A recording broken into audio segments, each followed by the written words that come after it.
The coffee was still warm when I found the hotel keycard in Marissa's purse. Not hidden, mind you, just sitting there between her lipstick and breath mints like it belonged, the kind of casual placement that screamed either complete carelessness or absolute contempt for my intelligence. I'm Eric Turner, 41 years old, systems engineer for a mid-sized tech firm in suburban Chicago. For 17 years, I'd been the model husband, the guy who remembered anniversaries, fixed leaky faucets without being asked, and never complained when Marissa's work events ran late into the night. I was reliable, steady, boring, everything a successful advertising executive like my wife needed in a home base while she conquered the world. But apparently, I was also blind. The keycard was from the Marriott downtown, room 1247, the same hotel where Marissa's company held their quarterly meetings, the same hotel where she'd been networking twice a week for the past 3 months. I set my coffee down and really looked at our kitchen for the first time in months. Everything was perfect. Granite countertops I'd installed myself, stainless steel appliances Marissa had insisted on, fresh flowers I bought every Friday. It looked like a magazine spread. It felt like a mausoleum. "Dad, you okay?" Julia, our 15-year-old, appeared in the doorway wearing her school uniform and a concerned expression that made her look older than her years. "You look like you've seen a ghost." "Just thinking, sweetheart." I slipped the keycard into my pocket. "Your mom already leave for work?" "Yeah, like an hour ago. She was all dressed up again. Said she had an important meeting with Grant." Julia's voice carried a note I'd been too distracted to notice before, skepticism mixed with embarrassment. "She's been having a lot of important meetings with Grant lately. Grant Lowell, Marissa's boss. 45, divorced, the kind of guy who wore $1,000 suits and drove a Tesla like it was a personality trait. I'd met him at company parties, tall, confident, the type who called everyone buddy and somehow made it sound condescending. "Julia," I said carefully, "what do you know about these meetings?" She shifted uncomfortably, glancing toward the stairs where her brother Owen was probably still sleeping. At 17, Owen had perfected the art of avoiding family drama by disappearing into his room and emerging only for food. "I don't want to cause trouble," she said finally. "You won't, I promise." She took a deep breath. Mom's been getting ready for these meetings like they're dates. A new perfume, fancy underwear, the works. And yesterday when Kim called, I heard Mom laughing about training the new guy, and something about Grant being very hands-on with his management style. The coffee turned to acid in my stomach. Kim was Marissa's coworker and partner in gossip. If Kim knew details, half the office probably did too. "Thanks for telling me, honey." I tried to keep my voice steady. "You're very observant." "Dad?" Julia's voice was small now. "Are you and Mom going to get divorced?" The question hit like a physical blow. I wanted to lie, to protect her, to maintain the illusion that everything was fine. But Julia was smart, smarter than I'd given her credit for.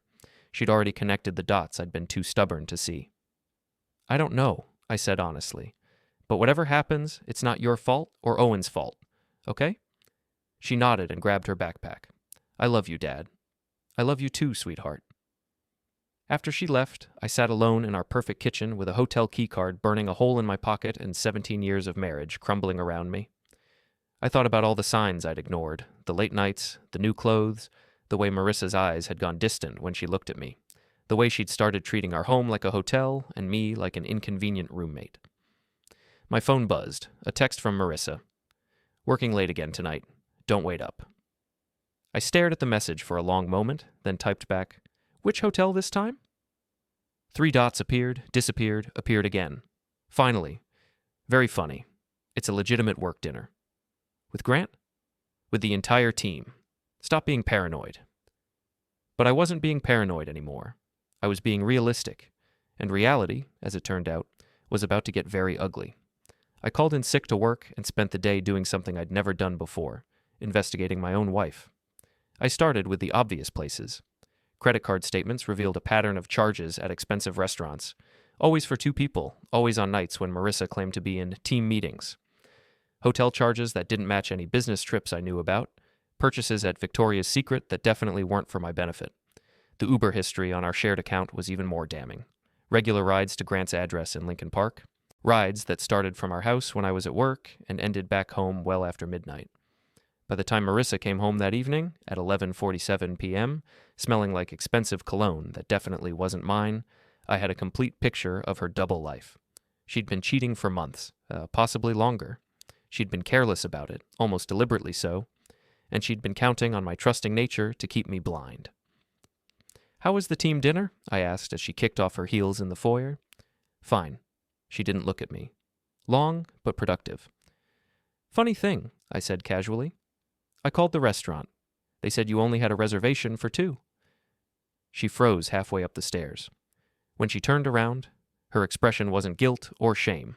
It was annoyance. "Are you checking up on me now?" "Should I be?" "This is ridiculous, Eric. I'm building my career. These networking events are important." "Networking." I pulled out the hotel keycard and set it on the hall table. "Is that what we're calling it?" For a moment, something flickered across her face. Surprise, maybe even fear. But it passed quickly, replaced by defiance. "You went through my purse?" "You left it open on the counter. Hard to miss." She came back down the stairs, and for a second I thought she might apologize, might try to explain. Instead, she picked up the keycard and looked me straight in the eye. "So what if I did? What are you going to do about it?" The casualness of it, the sheer audacity, left me speechless.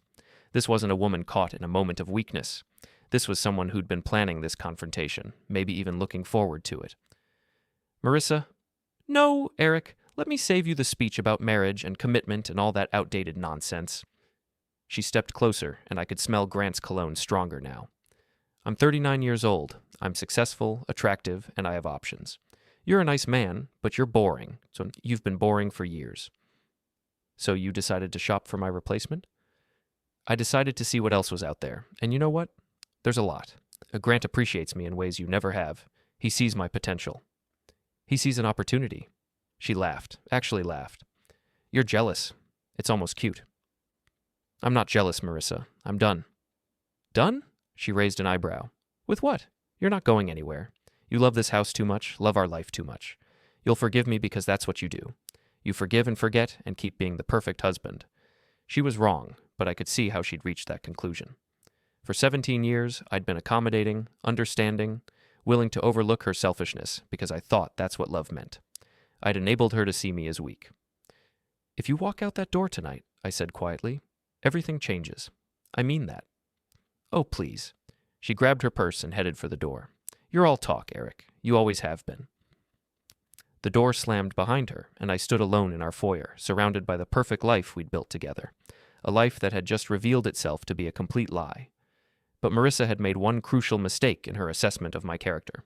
Yes, I was accommodating and forgiving and steady, but I was also a systems engineer. And when a system breaks down completely, sometimes the only solution is to rebuild it from scratch. I walked upstairs to our bedroom and opened Marissa's jewelry box. Her wedding ring was there, tossed carelessly next to a pair of earrings I'd never seen before. Expensive ones, the kind a guilty lover might buy. I picked up the ring and turned it over in my hands. 17 years of marriage reduced to a circle of white gold that she couldn't even be bothered to wear anymore. Tomorrow, I decided, would be the first day of a very different kind of life. I woke up the next morning to an empty bed and a text message from Marissa. "Staying at Kim's tonight. Need some space to think." Space to think? Right. More like space to continue her affair without having to sneak around. I almost admired the boldness of it. Owen shuffled into the kitchen as I was making coffee, looking like he'd been hit by a truck. 17-year-old boys weren't designed to function before noon, but school demanded sacrifices. "Where's Mom?" he mumbled, reaching for the cereal. "Working," I said, which wasn't technically a lie. Julia appeared a few minutes later, sharper and more alert than her brother. She took one look at my face and knew something had shifted overnight. "She didn't come home," she said. It wasn't a question. "No." "Good," she said firmly, surprising me. "Maybe now you'll stop pretending everything's fine." Owen looked up from his cereal. "What's going on?" Julia and I exchanged a look. How do you explain to your teenage son that his mother is having an affair? How do you shatter his world gently? "Your parents are having some problems," I said finally. "We're working through them." "Are you getting divorced?" Owen's voice cracked slightly. "I don't know yet, but whatever happens, you and Julia are my priority. Always." After they left for school, I called my best friend Paul. We'd known each other since college, and he was one of the few people who'd always seen through Marissa's charm to the selfishness underneath. "She finally did it, didn't she?" he said, before I could even explain why I was calling. "How did you—" "Eric, I've been waiting for this call for 5 years. The only surprise is that it took her this long to get caught." Paul was a divorce attorney, which made him both the perfect person to talk to and the worst person to hear this from. If he'd seen it coming, I really had been blind. "What do you know?" I asked. "Rumors, mostly. Sarah heard from her friend who works at Marissa's company that there was definitely something going on with her boss. Office affairs are like wildfire. Everyone knows, but nobody wants to be the one to tell the husband. So I was the last to know. You were the last to admit what you already knew. There's a difference." He was right. Deep down, I'd known something was wrong for months. I'd just chosen to believe Marissa's explanations because the alternative was too painful to consider. What do I do now? Legally? Document everything. Gather evidence. Illinois is a no-fault state, but adultery can still affect asset division and custody. And personally? Paul was quiet for a moment. That depends on what you want. Do you want to save the marriage or end it? She made that choice for me last night. She's not even pretending to be sorry. Then you make her regret it. After hanging up with Paul, I spent the morning doing something I'd never done before, investigating my wife like she was a criminal. It felt wrong, invasive, but necessary. If I was going to rebuild my life, I needed to understand exactly what I was dealing with. I started with social media. Marissa's Instagram was a carefully curated collection of professional achievements and glamorous dinners. But the comments told a different story. Grant liked every single post, often within minutes. His comments were always just a little too familiar, a little too intimate for a boss. Her Facebook was more revealing. Check-ins at restaurants I'd never been to, tagged with people I didn't recognize. Photos from company events where she and Grant stood just a little too close together. The most recent post was from last night, a picture of an expensive wine bottle with the caption "Celebrating New Beginnings." I felt sick. The credit card statements painted an even clearer picture. Charges at lingerie stores, expensive salons, restaurants in parts of the city I never went to. She'd been living a completely separate life, funded by our joint accounts. But the real smoking gun was hidden in her email. Marissa had always been careless with passwords, using variations of the same one for everything. It took me 3 tries to get into her personal Gmail account. What I found there destroyed any lingering hope I might have had for our marriage. Months of emails between Marissa and Grant, starting professional and gradually becoming more intimate. Plans for business trips that were clearly romantic getaways, discussions about my suspicious behavior and how to handle me if I found out. But the worst part was an email thread with Kim and her other work friends. They were treating my marriage like entertainment, sharing details about Grant's performance and making jokes about how clueless I was. Marissa had told them I was sexually boring and emotionally needy. She'd shared intimate details about our private life, turning our marriage into gossip fodder for her friends. One email from Kim particularly stood out. "Just divorce him already. You're wasting your best years on a man who doesn't appreciate what he has." Marissa's response? "It's complicated. He's useful for now. Stable income, good with the kids, maintains the house. I'm not ready to give up that security until I know Grant is serious about a future." I was useful, like a household appliance or a reliable car. Something to be kept around until a better option became available. I printed everything. Every email, every credit card statement, every piece of evidence that proved what my marriage had really become. Then I called Paul back. "I need to see you," I said. "And bring your lawyer hat." We met at a coffee shop downtown, far from our suburban bubble where everyone knew everyone else's business. Paul took one look at the folder I handed him and whistled low. "Jesus, Eric. She really didn't try to hide it, did she?" "Read the emails." He flipped through them, his expression growing darker with each page. "She's treating you like a joke, and her friends are eating it up." What are my options? Legally, you've got grounds for a very favorable divorce. Adultery, emotional cruelty, dissipation of marital assets. She's handed you everything on a silver platter. And practically? Paul leaned back in his chair. That depends on what you want to accomplish. Do you want to just end this cleanly, or do you want to make sure she faces consequences for what she's done? I thought about Marissa's laugh the night before, the casual way she'd dismissed 17 years of marriage. I thought about her friends gossiping about my inadequacies while I worked 60-hour weeks to support the lifestyle she'd grown accustomed to. I thought about Julia's embarrassment and Owen's confusion. I want her to understand that actions have consequences. Then we need to be smart about this, strategic. She's counting on you being the nice guy, the pushover who'll make this easy for her. We're going to prove her wrong. Paul outlined a plan that was both legal and devastating. First, I would secure our joint assets before she could drain them. Then, I would file for divorce with all the evidence we'd gathered, making her adultery a matter of public record. Finally, I would make sure everyone in her social and professional circle knew exactly what kind of person she really was. "It's going to get ugly," Paul warned. "It's already ugly. I'm just going to stop pretending otherwise." That afternoon, I went to the bank and moved half of our joint savings into a separate account. I canceled her credit cards and changed the passwords on all our shared accounts. I contacted a locksmith to change the locks on our house. When Marissa tried to use her card at dinner that evening, it was declined. She called me, furious. "What did you do?" "I protected our assets," I said calmly. "You said you wanted independence. This is what independence looks like." "You can't do this." "Actually, I can.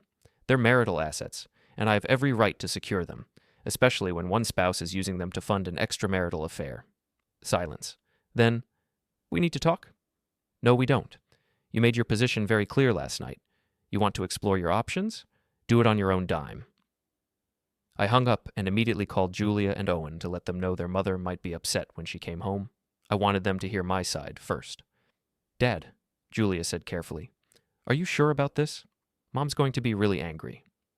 "Sometimes doing the right thing makes people angry. That doesn't mean you shouldn't do it." That night, I slept better than I had in months. For the first time in years, I wasn't wondering where my wife was or what she was doing. I wasn't making excuses for her behavior or trying to convince myself that everything was fine. I was taking control of my own life, and it felt incredible. Marissa came home the next morning like a hurricane making landfall. I heard her key in the lock, then the frustrated rattling when it didn't work. The doorbell rang insistently, followed by pounding on the door. "Eric, open this door right now." I took my time getting dressed, making coffee, checking my email. Let her wait. Let her feel what it was like to be locked out of her own life. When I finally opened the door, she pushed past me without a word, her face flushed with rage and humiliation. She was wearing the same clothes from yesterday, her makeup smudged, her hair disheveled. She looked like exactly what she was, a woman who'd spent the night at her lover's place and been rudely awakened to consequences. "You changed the locks," she said, her voice dangerously quiet. "I secured my home." "Your home? This is my house too." "Is it?" "Because you've been treating it like a hotel for months, coming and going as you please, using it as a base of operations for your affair." She flinched at the word affair, like I'd slapped her. "Don't be dramatic." "Dramatic?" I pulled out my phone and opened her email account. "Let me read you something. This is from you to Kim last week. Grant took me to the peninsula last night, the presidential suite. Eric would faint if he knew how much it cost, but Grant doesn't think twice about spending money on things that matter." Her face went white. "You went through my emails?" "You used our credit card to pay for the dinner where you wrote that email. I have a right to know what I'm paying for." "You have no right to invade my privacy." "Privacy?" I laughed, and it came out harder than I intended. "You've been sharing the intimate details of our marriage with your girlfriends for months. You told Kim I was sexually boring. You told Tasha I was emotionally needy. You've been treating our relationship like a comedy show for your friends' entertainment." She opened her mouth to deny it, then closed it again. She knew I had the evidence. "Eric, let me explain." "No." I held up my hand. "You had months to explain. You chose to lie instead. You chose to humiliate me instead. You chose to plan your exit strategy instead." "It's not what you think. It's exactly what I think. You've been using me as a safety net while you shopped for my replacement. You said it yourself. I'm useful. Good with the kids, maintains the house, stable income, just not exciting enough for your new lifestyle." She sank onto the couch, and for a moment she looked almost vulnerable. "I never meant for it to happen this way." "But you're not sorry it did." She was quiet for a long moment. When she looked up, her expression had hardened again. "No, I'm not sorry. I'm 40 years old, Eric. I've spent half my life being the perfect suburban wife, and I'm tired of it. I want more." "Then take more. Just do it without me." I handed her a manila envelope. "Divorce papers. I'm filing on grounds of adultery. I have documentation of your affair, evidence of you using marital assets to support it, and records of you sharing confidential details about our marriage with third parties." She stared at the envelope like it might bite her. "You're serious. Dead serious." "What about the kids? What about them? You should have thought about them before you started screwing your boss." "Don't talk to me like that." "I'll talk to you exactly like what you are. A cheating wife who destroyed her family for a middle-aged man with a sports car." She stood up abruptly, her face flushed with anger.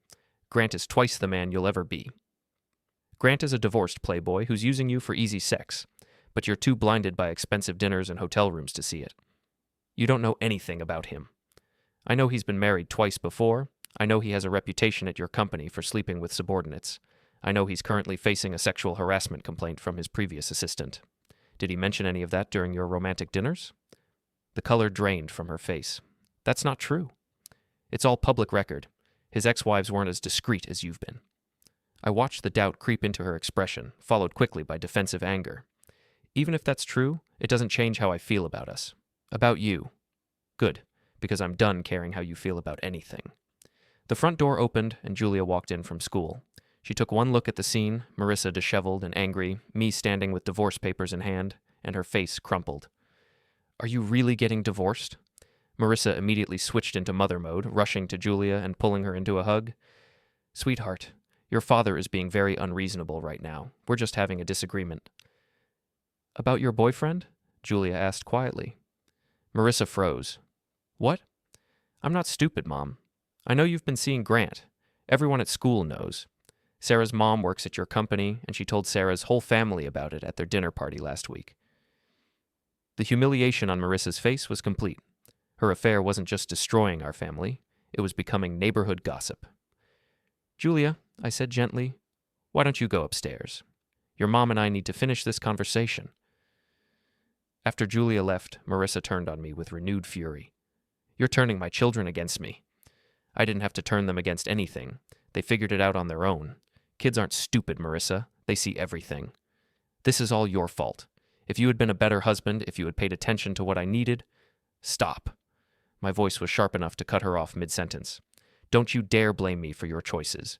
You chose to have an affair. You chose to lie about it. You chose to humiliate our family. Own it. She stared at me for a long moment, and I could see her calculating, trying to figure out if there was still a way to manipulate the situation, to make herself the victim. What do you want? She asked finally. I want you to sign those papers and move out.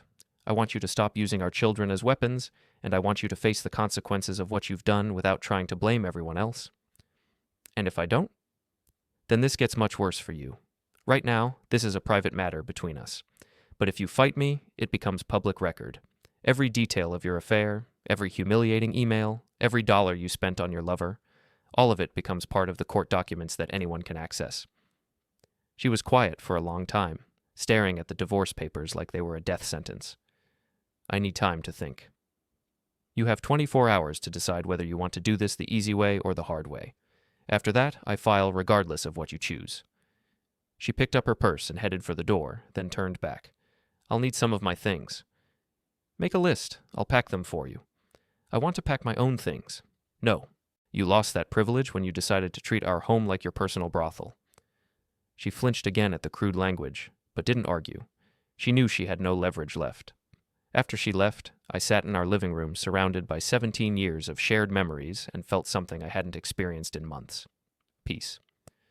For the first time since this nightmare began, I wasn't reacting to Marissa's choices. I was making my own. My phone buzzed with a text from Paul. How did it go? She has 24 hours to decide if she wants to cooperate or go to war.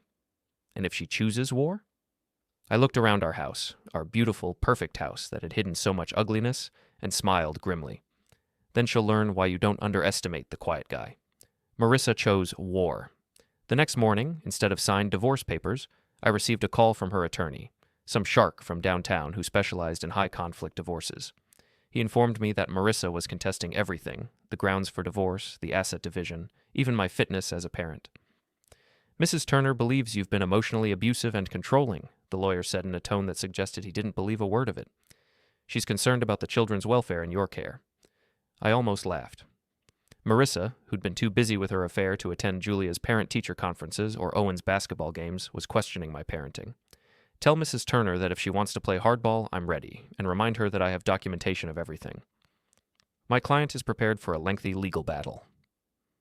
Your client is about to learn that some battles aren't worth fighting. After hanging up, I called Paul. She wants to do this the hard way. Then we give her exactly what she's asking for. Paul had been busy. In addition to filing my divorce petition, he'd been gathering intelligence on Grant Lowell. What we found was even worse than I'd suspected. Grant had a pattern. Every few years, he'd target a subordinate, always married, always vulnerable, always someone with something to lose. He'd wine and dine them, make them feel special, then move on, once the novelty wore off. His previous 2 marriages had ended the same way, and he'd left a trail of broken families in his wake. The sexual harassment complaint is real, Paul told me. His former assistant, Rebecca Chen, filed it 6 months ago. The company settled quietly, but she's willing to testify about his pattern of behavior. What about Marissa's job? That's where it gets interesting. HR has been aware of their relationship for weeks. They've been building a case to terminate her for violating company policy about relationships between supervisors and subordinates. When? Soon. Her friend Kim apparently got nervous about being associated with the scandal and reported the relationship to HR herself. The irony was perfect. Marissa's own gossip network was turning against her, but the real breakthrough came from an unexpected source: Julia. I was making dinner when she approached me with her phone in hand, looking nervous but determined. "Dad, I need to show you something." She handed me her phone, open to a voice recording app. I recorded Mom talking to Kim yesterday. I was in my room doing homework when they came upstairs to get some of her clothes. They didn't know I was listening. I hesitated. "Julia, I don't want you to feel like you have to spy on your mother." "I'm not spying. I'm protecting our family. Mom is trying to make you look bad in court, and that's not fair." I pressed play and heard Marissa's voice clear as day. "The whole thing is Eric's fault. He's been controlling and jealous for years. I should have left him a long time ago, but I stayed for the kids. Now he's trying to punish me for finding happiness." Kim's voice: "What about the evidence he has, the emails and stuff?" "He hacked my accounts. That's illegal, right? My lawyer says we can claim he violated my privacy." "But you did have an affair." "So what? Half of married people cheat. It doesn't make me a bad mother. Eric is just bitter because Grant is everything he's not. Successful, confident, generous. Grant treats me like a queen." "What if Eric releases those emails?" "He won't. He's too much of a coward. He's all talk, just like he's always been." The recording continued for another 10 minutes, with Marissa laying out her strategy to paint me as an abusive husband while positioning herself as the victim of a controlling marriage. She even discussed coaching Owen to testify against me in custody hearings. "She wants to use Owen as a weapon," Julia said quietly. "She's going to tell him lies about you to make him choose sides." I felt a surge of protective anger unlike anything I'd ever experienced. Marissa could destroy our marriage, humiliate me publicly, even try to take half of everything I'd worked for, but I would not let her manipulate our children. "You did the right thing recording this," I told Julia, "but I don't want you to feel like you have to choose between your parents." "I'm not choosing between my parents," she said firmly. "I'm choosing between right and wrong. What Mom is doing is wrong."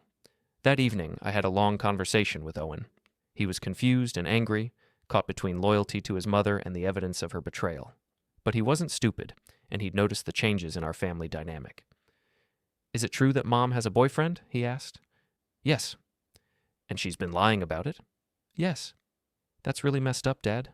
"Yes, it is. What's going to happen to us?" "You and Julia will always be my priority. Whatever happens between your mother and me, that won't change." He nodded, processing this. "Can I stay here with you? I don't want to live with Mom and her boyfriend." "We'll figure it out. But I need you to know that whatever your mother says about me in the coming weeks, whatever stories she tells or accusations she makes, none of it changes how much I love you and Julia." The next phase of Marissa's campaign began immediately. She started calling our mutual friends, telling them her version of events, that I was controlling and abusive, that she'd been afraid to leave me, that Grant was helping her escape a toxic marriage. Some people believed her. Marissa could be very convincing when she wanted to be, and she'd had years to perfect her victim narrative. But others had seen through her act long ago. Sarah, Paul's wife, called me the day after Marissa reached out to her. "She tried to get me to convince Paul to drop you as a client," Sarah said. "She actually suggested that you were dangerous and that Paul was enabling you." "What did you tell her?" "I told her that if she ever called my house again, I'd make sure everyone in our social circle knew exactly what kind of person she really was." More allies emerged. My neighbor Tom, who'd always been friendly with both of us, mentioned that Marissa had approached him about testifying to my erratic behavior. "She wanted me to say you'd been acting strangely, maybe drinking too much," he said. When I told her that wasn't true, she got angry and said I didn't understand how abusive you could be behind closed doors. "What did you say?" I told her that in 15 years of living next door to you, the only abusive behavior I'd witnessed was her screaming at you for forgetting to move the trash cans. But Marissa's most devastating miscalculation came when she tried to turn our children's friends' parents against me. She called Jennifer Martinez, whose daughter was Julia's best friend, and suggested that Julia might not be safe in my custody. Jennifer called me immediately. Eric, I need you to know that Marissa contacted me with some very serious accusations. She's claiming you've been emotionally abusive and that Julia is afraid of you. What did you tell her? I told her that Julia talks about you constantly, and it's always with love and respect. I also told her that if she was really concerned about Julia's safety, she should be talking to child services, not gossiping with other parents. Thank you. There's more. She asked me to spread the word among the other parents that you might be unstable. She wants to isolate you socially before the custody hearing. The audacity of it took my breath away. Marissa wasn't just trying to destroy our marriage, she was trying to destroy my entire life. But she'd made a critical error. She'd underestimated how well people knew both of us. She'd assumed that her charm and manipulation would work on everyone, but she'd forgotten that I'd been part of this community for 17 years, too. People had watched me coach Little League, volunteer at school events, help neighbors with home repairs. They'd seen me be patient with difficult people, generous with my time, loyal to my friends. They'd also seen Marissa's true nature when she thought no one was watching, the way she talked down to service workers, the way she gossiped about other families, the way she treated our children like accessories to her perfect life. Her campaign of lies was backfiring spectacularly. The final blow came when Grant's ex-wife reached out to me through Paul. She'd heard about Marissa's situation and wanted to warn me about what was coming. Grant gets bored quickly, she told me during a phone call. Right now, Marissa is exciting because she's forbidden fruit. But once she's divorced and available, once the thrill of the affair is gone, he'll start looking for someone new. I give it 6 months before he moves on. Why are you telling me this? Because I've been where you are. Grant destroyed my marriage too, and his first wife's before that. He's a predator who targets vulnerable women and then discards them when they become inconvenient. What happened to you after he left? I lost everything. My job, my social circle, my self-respect. It took years to rebuild my life. I don't want that to happen to Marissa, even though she's making terrible choices right now. I appreciated her compassion, but I wasn't feeling particularly charitable toward my wife. Marissa had made her choices with full knowledge of the consequences. She'd chosen her affair over our family, her pride over our children's well-being, and war over peace. Now she was going to learn that some wars can't be won. The end came faster than anyone expected, triggered by Marissa's own arrogance and Grant's predictable cowardice. It was a Tuesday morning when Paul called with news that changed everything. Grant's been fired, he said without preamble. Sexual harassment complaint, inappropriate workplace relationships, violation of company policy. His career in advertising is over. What about Marissa? Terminated yesterday. HR found evidence that she was using company resources to plan personal trips with Grant. She's also being investigated for potential embezzlement. I felt a moment of vindictive satisfaction, followed immediately by concern for my children. Whatever Marissa had done, they didn't deserve to suffer for it. There's more, Paul continued. Grant's lawyer called this morning. He wants to settle his divorce quickly and quietly. Apparently his ex-wife is threatening to go public with his pattern of affairs unless he agrees to her terms. So he's cutting Marissa loose? Like an anchor in a storm? The news got worse for Marissa throughout the day. Her credit cards were maxed out from months of expensive dinners and hotel rooms. The apartment she'd been renting was in Grant's name, and he'd given her notice to vacate. Her friends at work were distancing themselves from the scandal, and Kim had actually been promoted to fill Marissa's position. By evening, she was desperate enough to come home. I was helping Julia with her homework when the doorbell rang.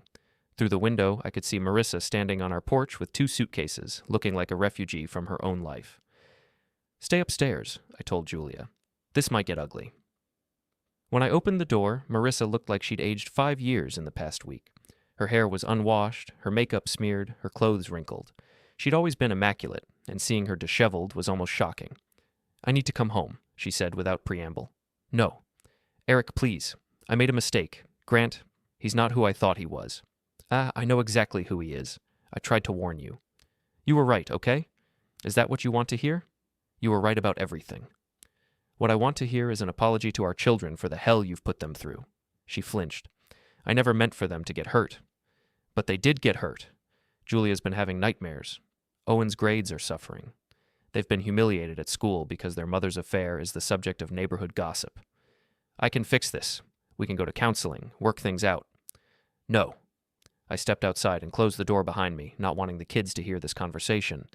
You burned this bridge, Marissa. There's no going back. I have nowhere else to go. That's not my problem anymore. I'm the mother of your children.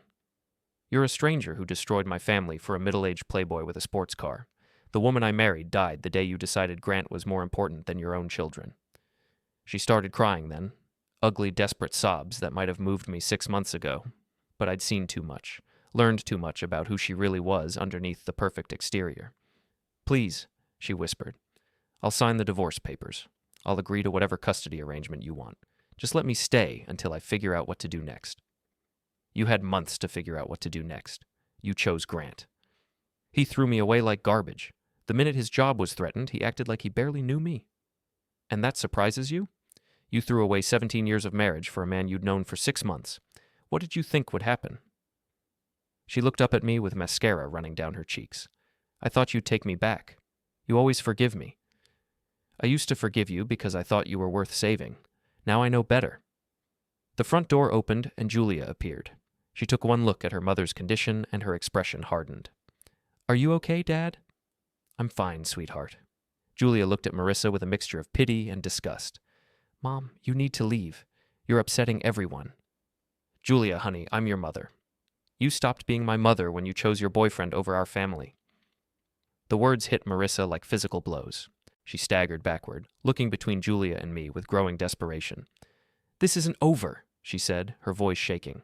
I'll fight you in court. I'll tell them you turned my children against me. Final stand. Go ahead, I said calmly.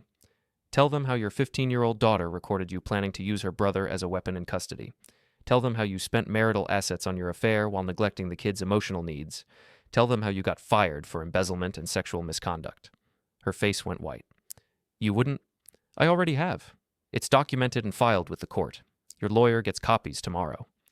She swayed, realizing she'd bet everything on a losing hand. I hate you, she whispered. I don't care. You've ruined my life. You ruined your own. I just stopped enabling you. She grabbed her suitcases and walked to the waiting taxi. At the curb, she turned. The children will never forgive you. Julia stepped forward. We'll never forgive you for what you did to our family. Dad saved us from you. The taxi door slammed. Marissa was gone. Julia and I watched the taillights fade. Owen appeared. Is it over? It's over, I said. Good. I was tired of the drama. The divorce finalized 3 months later. Marissa signed without contest. I kept the house, primary custody, most assets. She got a small settlement and rarely used supervised visitation. Grant moved away, his reputation destroyed. Marissa followed, but he dumped her quickly. A year later, coaching Julia's soccer game, another parent apologized for believing Marissa's rumors. Julia scored, ran over beaming. Proud of me for standing up to Mom, too? I'm proud you were brave, but I hope you never have to be again. She hugged me tight. If I do, I know I can handle it. You taught me that. 2 years on, at Owen's graduation, Marissa appeared, older, alone. Are they okay? They're thriving, she cried. I'm sorry for hurting them, for hurting you. I felt only pity. I hope you find peace. Afterward, we celebrated with dinner and ice cream, laughing, planning the future. Some endings aren't happy. They're true. Justice served, lessons learned, a family rebuilt on honesty. I'd finally matched my actions to my words, and that made all the difference.